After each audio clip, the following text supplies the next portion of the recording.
you so much, Shamla, and the guest. And we are switching gears to Caribbean Airlines because the airline has been put under the microscope since flights were grounded about a week ago as pilots called in sick. Now, many have suggested the workers took this action as wage negotiations continues. And this morning, we are joined by Head of Corporate Communications for the airlines, Dion Legault, to discuss the operations and to provide an update on the negotiations. Ms. Legault, good morning. Thank you so much for joining us on Now. Good morning. Good morning to you. Good morning to your viewers wherever in the world they are. And it's a pleasure to be here, as always. Yeah.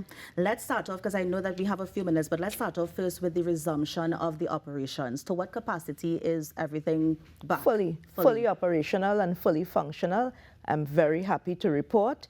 And what we have been doing, we continue to notify customers to please check in for your flight 3 hours before departure for international travel and 2 hours before departure for domestic travel. But the operations are back on track, fully functional, and our aim, as always, of course, is to provide people with the positive travel experience that they have come to expect from Caribbean Airlines. And just to confirm, it's international and the domestic air bridge, everything is back to full 100%. Back to full capacity. Nice. As a matter of fact, as at last Tuesday, the operations began to get back to full throttle, so to speak. And but what was happening at that time is that we were operating our special charters alongside and in parallel with the regular schedule. Okay. But the regular schedule is now fully functional. Yes. I understand there is a refund policy that the airline is offering. What we have done, we have established a refund portal. So persons who would have been inconvenienced by the events of August 20th can go to the refund portal, and the address is refunds.caribbean-airlines.com. It's a very simple process. When they go to that link, they will be guided as to what documents are required for submission, and we are aiming to process those as quickly as possible.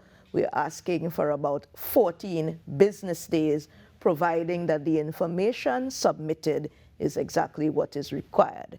So we have teams working on that. It is no small feat at all, but we understand very much, and Caribbean Airlines really is about ensuring a positive customer experience for our very valued stakeholders. And this is one of the things that we recognize, that we have to rebuild that trust. And as I keep saying, this is something that is owned by the airline, so nobody is shying away from the fact that there was severe inconvenience, but we are moving past that, where our operations are back to normal and we are addressing the pain points. Yeah. Can you give us a quick update on the negotiations? I know that the matter actually reached the court and an injunction was filed. Give us an update in terms of where the airline stands as it relates to TALPA, the Pilots Association. The airline has always and continues to negotiate in goodwill. I say to everyone, and I'm saying it here again, we all belong to Caribbean Airlines. We are all employees of Caribbean Airlines, the negotiators and the pilots. What has to continue to take place are discussions so that we get to a point where the issues are addressed in the context of the sustainability of the business, as well as, of course, the needs of the employees. So those discussions continue. We met last week, and we will meet again this week to continue discussions to get to an agreeable point. Yeah. And Ms. Legault, before you go, is there a figure you can estimate for the losses that the airlines would have suffered as a result of this call-out or sick-out, or however you want to phrase it? We continue to tabulate the figures. I don't want to go on record with any one figure at this time. Our CEO made reference to 15 million.